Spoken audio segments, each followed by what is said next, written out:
As part of the summit key takeaways, we look forward to developing a 3-year action plan, how we are able to strengthen the involvement of stakeholders in the SDGs village, and secondly, expanding the stakeholders' engagement in the SDGs village, and thirdly, to be able to get more champions. We're also looking forward to bringing our minds together on how we can be able to raise more resources to finance the SDGs village. The future for this group will be one where you support each other's potential, and you also support each other's maybe weaknesses, so that you as a whole you have more impact.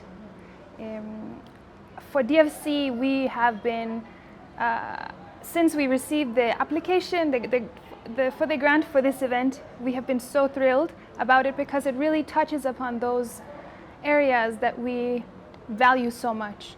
And we are here supporting you 100%. And from this program, these 2 days I've been here, hearing everyone, their perspectives, and also the presenters that you've brought in, there's really so much potential.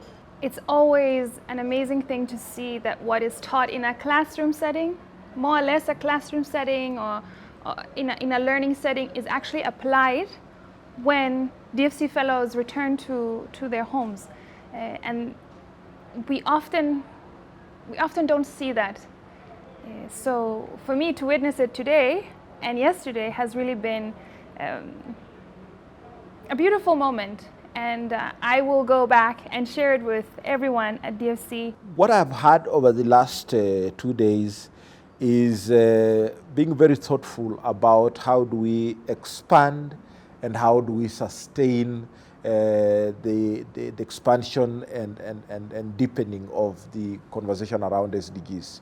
I have had an opportunity to meet other colleagues that have participated in various courses, which means the diversification, the sense of ownership, and also just sending out the people around with the information about PDF, about Sustainable Development Goals Village within PDF, about the need to look at how do we break down the sectors and connect them to the SDG goals and link this to potential private sector partners that can help sustain not just the resourcing of the costs of coordinating and convening this, but also following up on even the recommendations and suggestions that are coming out of the dialogue. So I see that we're beginning to have sufficient diversity, sufficient ownership, and sufficient early thinking and planning, which will go a long way in improving even the delivery of the program next year and the years to come. The future is bright. I think on my recommendation would be, I would want to see more collectiveness, because when we were in Denmark, part of what was supposed to be achieved, this was supposed to be a joint initiative.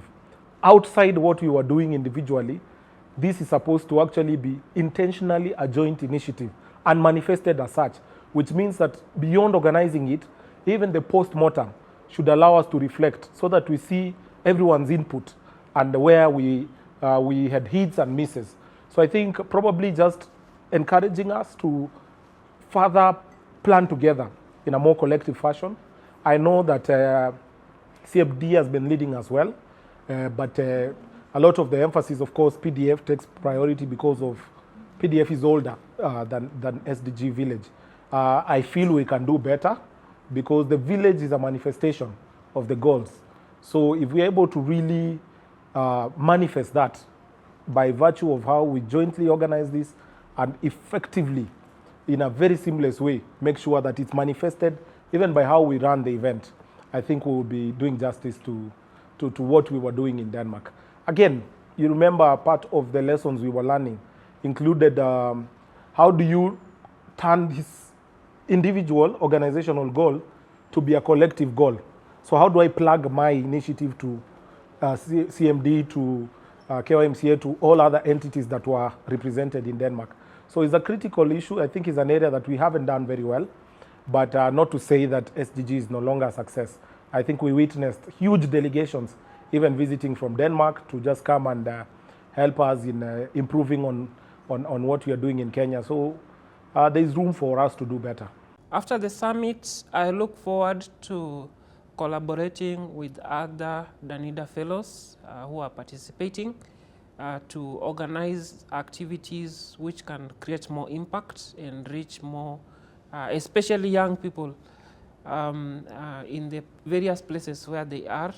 And at a personal capacity, I'll continue championing the SDGs up to 2030.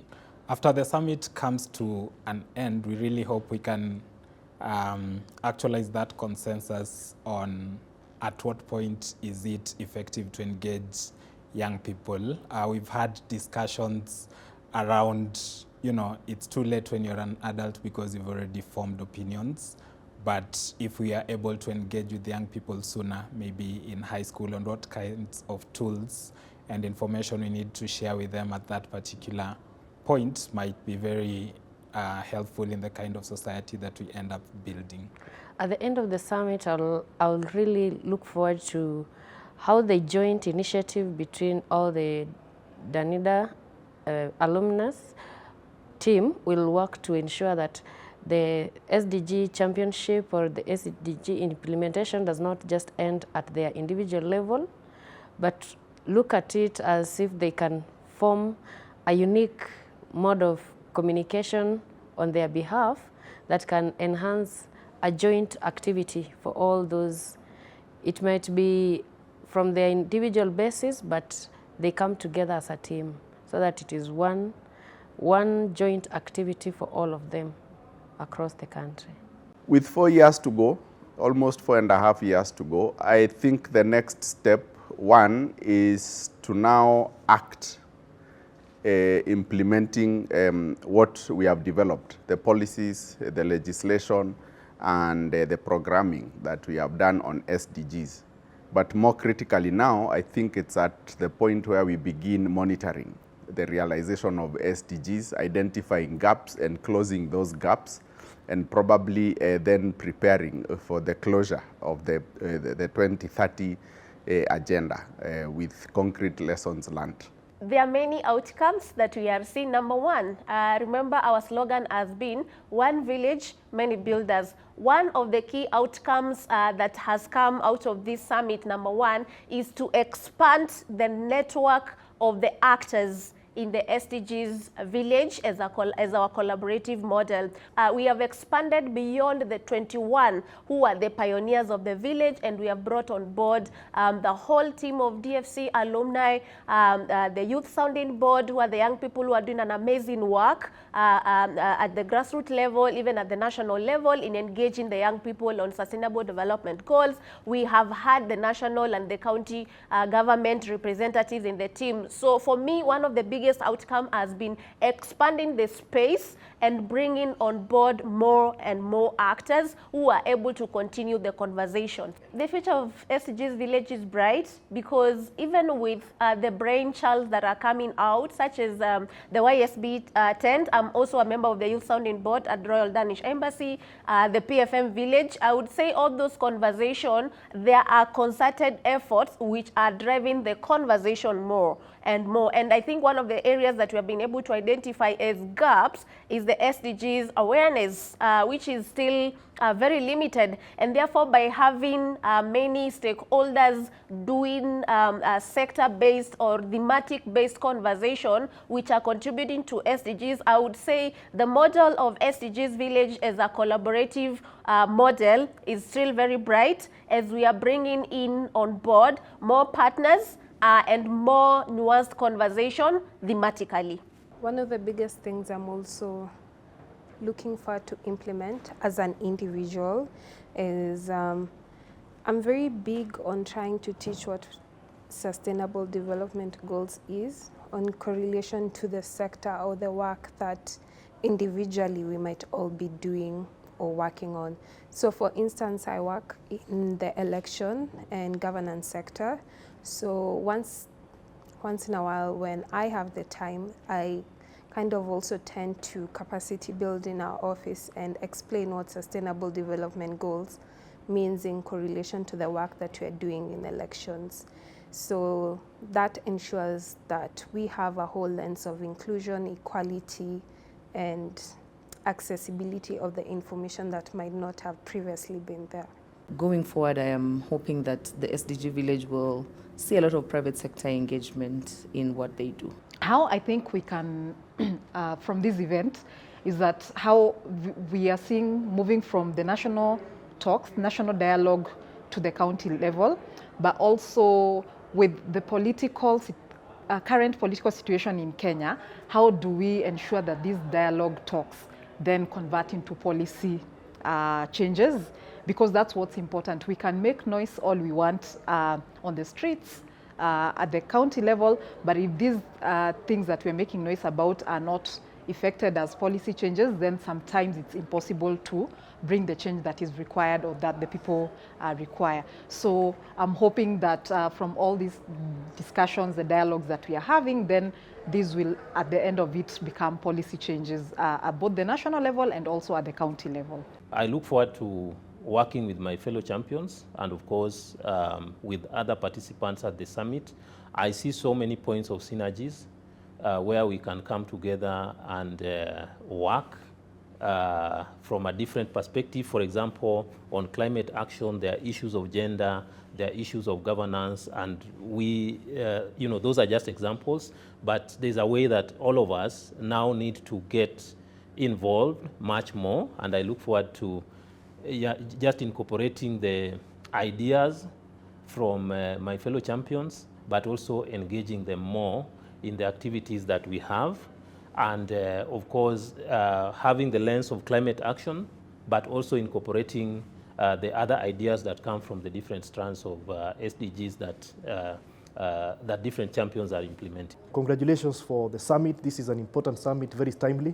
We must commend also the Danida Fellowship Center for making this possible, the Kenya Climate Innovation Center for the partnership, and everyone else that has participated in this. The future is bright from this simple perspective, that the SDGs continue to be a key priority for Denmark in Kenya. Right now, we are implementing our 2021-2025 country program. And as we plan for the next phase of our engagement, there is no doubt that the SDGs will continue to be at the center of that. So this summit is important for affirming that particular point and also giving us as an embassy clarity on the areas that we need to do a little bit more. For instance, the exercise that we did in terms of people highlighting what it is that you've been doing. I have been taking copious notes on that so that we have an idea. Is there much more interest in this particular area, that particular area? So we are determined to continue engaging even much more deeply as an embassy. So it's just to provide the firm guarantee that the embassy is not disappearing from the scene. Indeed, Denmark in Kenya will deepen its partnership with Kenya through two ways. The development strategy, the global development strategy of Denmark is clear in terms of the issue of sustainable development. Then there is Denmark's plan for Africa. It's called Africa Century, which is clear and unambiguous on the point that Denmark is deepening its partnership with Africa, and of course Kenya being a very key part of it. So this summit is part of that spirit, and that's a spirit that can only get deeper. What the future looks like, despite us having a couple of years left before the timeline that we had put, I would like to see the SDG village evolve to being the area where we are culminating the conversations we've been having over a year and not beginning the conversations. I'd like the village to be a place where students are coming to say, we have SDG clubs in our school. These are the conversations we are having, and so we are dialoguing with key state actors and key civil society actors on what we've been doing in school. Where, law enforcement officers are coming to say, this is how we've been interacting with the SDGs in our workplace, and so we are coming to tell you what we do. So I would like to see the SDGs moving forward as the village where we are culminating the discussions we've been having over the year. We are coming to compare notes. Different actors are coming to sit under the SDG village and converse on what has been happening. Currently, it is more like we are it's the platform for jump-starting the conversation. Because after the SDG village, we see over the next couple of months, everybody retreats to their sector. So private sector, the political actors, civil society, students, they all retreat back to their sectors to now have the conversation, picking it from the SDG village. But I'd love to see everybody looking forward to going to tell someone from a different sector what they've been doing for the SDG. The 21 of us who were in Denmark for 30 days, and we always say it was 30 days for 30 years, have become a family. And so now the family is growing, and we are able to do so much more together. We've got different sectors that are now coming on board. Of course, over the past 5 years now, we've also, the 21 of us have really changed and shifted from the different organizations that we went with. I, for example, was in a political party. I'm no longer in a political party. So the addition of new people into the JI family also onboards sectors that were not represented before. We also have different ideas, we have different experiences. And so for me, I'm looking forward to seeing what this big family now, achieves. But it's quite exciting to see that there are more ambassadors out there, that we have a whole alumni that has also been doing something similar. And now that we are joining hands together, we can each be able to further the SDG conversation. Moving forward, I believe that in 2026, we are going to see a bigger and a better SDGs village in the PDF. If you are able, come and see the change and be the change that you need.